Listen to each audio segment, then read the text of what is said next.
Hello everyone, my name is Nina Payne, and today I'm going to be talking about African spirituality and its origins and how it relates to us today.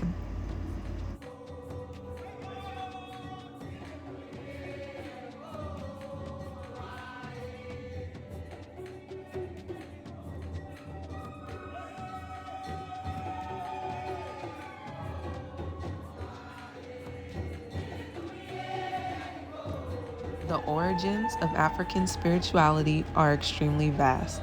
It can also be extremely hard to pinpoint every aspect of the ancient African traditions. However, in this video, I'll be talking about some myths surrounding ancient African spirituality. Additionally, I will go into detail about many ancient African traditions. I will also be connecting these traditions to modern day African American religious traditions as well. As I stated before, the African religion is a very vast topic. Africa is a large continent with an abundance of rich history. There are many myths and misconceptions regarding the African traditions. According to Dr. Jacob Olupona, a big part of this is the fact that many African religious traditions stem from a reliance on oral narratives and storytelling, opposed to written narratives. Most African traditional religions are communally maintained. African religions focus on the core beliefs of ancestors, deities, divinations, and the sacred myths.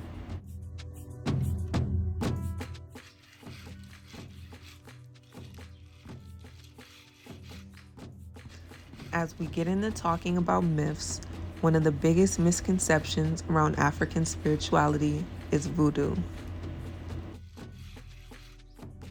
Voodoo is the name for a traditional West African spiritual system of faith and ritual practices. Due to Western media and mischaracterized representations, voodoo has been demonized for decades.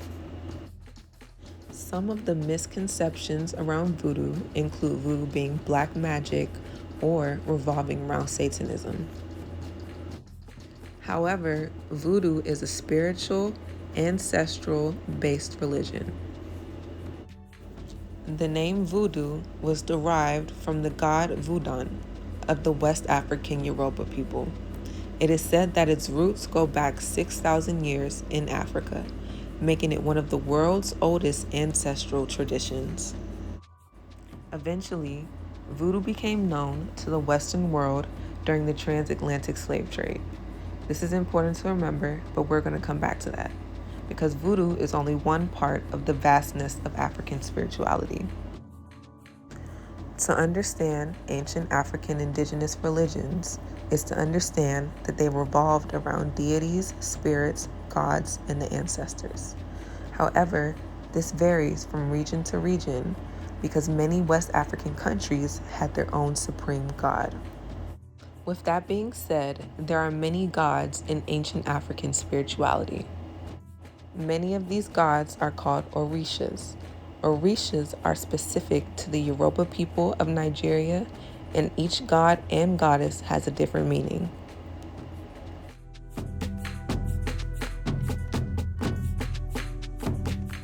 Here is Oshun. Oshun is the river goddess. She represents all of the good things in life, and in many ways, she is seen as the divine mother. Many women feel deeply connected to her. Here is a photo of Beyonce paying homage to Oshun as the Divine Mother in her Grammys outfit. Next, we have Yemaya.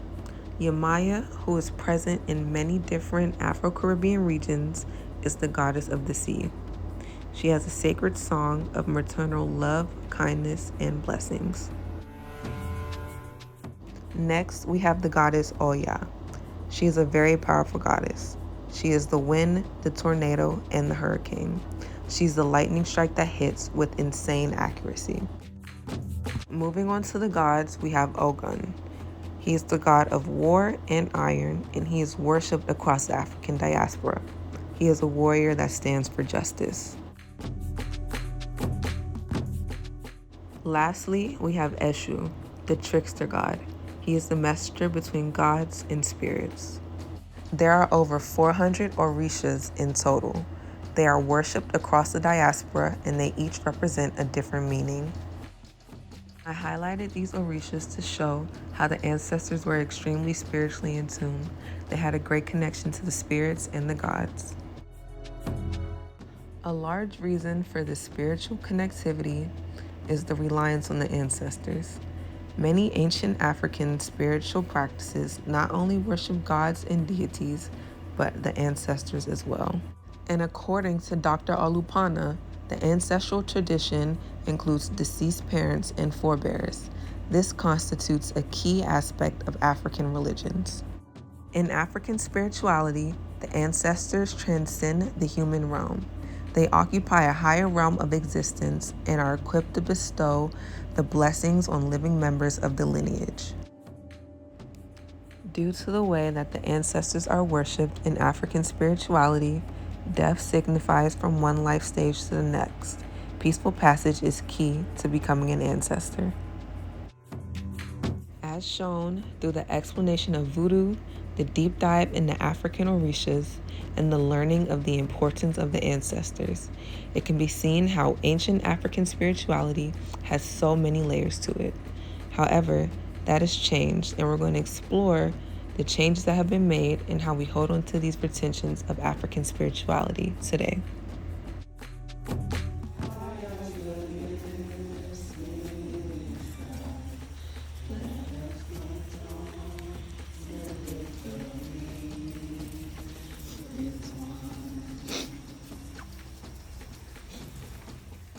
Colonialism played an extremely large role in religious convergence of West Africa. Religion played an important factor in the colonization of Africa. The British and the French used the influence of Christianity to colonize much of West Africa. Therefore, post-colonial rule, Christianity and Islam are the two main religions on the African continent. However, the transatlantic slave trade had a huge influence on many enslaved Africans' views on religion at the time. As I stated before, the transatlantic slave trade was when voodoo first became known to the rest of the world. As African slaves were forcibly transported out of the continent, they were generally forbidden from practicing it. As many enslaved Africans came to America, they were forced into the religion of Christianity.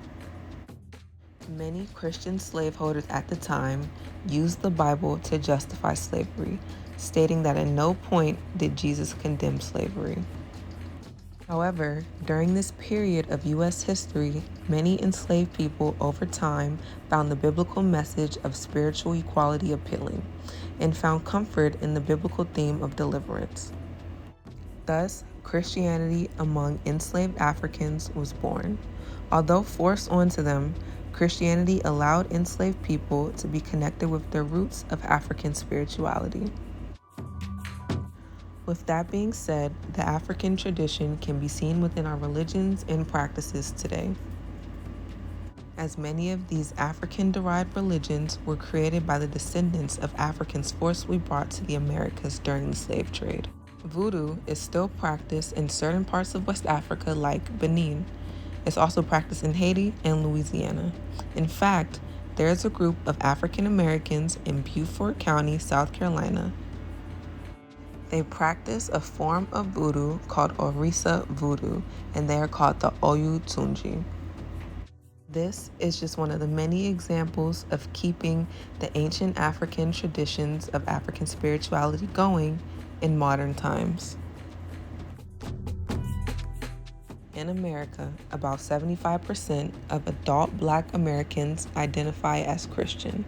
That is over half of the Black population and is a direct impact of slavery. Growing up in the Black church myself, I wanted to reflect and compare some retentions I see after doing this research. I began this project because I saw within myself and my generation a need to understand spirituality outside of Christianity. Becoming enlightened and connecting with the higher power has become a huge part of spirituality that's also becoming really common. The influences of certain music artists and the path to spiritual enlightenment. I believe stem from our African ancestors. I oftentimes hear the term the divine feminine amongst women my age. I hear it on social media and through my own spiritual journeys. I've come to learn that this is very similar to the ancient African tradition of worshiping Orisha goddesses. All women are seen to be the daughter of the goddess Oshun. By connecting to her, we are connecting to our divine femininity, which is something I didn't understand until I researched the African traditions. In the book Orishas, Goddesses, and Voodoo Queens by Lilith Dorsey, she touches on the many ways that spirituality today is connected to our ancestors' African spirituality traditions. Crystals have become a huge part of spirituality today within my generation and within myself. They are something that I use every day, and after my research, I found that these can also be connected to the ancient African traditions. In her book, Dorsey touches on how crystals can be used for a spiritual cleansing bath. This cleansing bath would be a way to get closer to the gods that I named earlier. As the ancestors would see it, these crystals will represent Earth, and they will remove any negative energy. There are just a few ways I am able to connect modern day spirituality that I practice myself and I see many others in my generation practice to the African spiritual traditions. I did this research because I saw spirituality outside of Christianity being put at the forefront of my generation. I knew that this curiosity for spirituality could be traced back to many African traditions and African spirituality.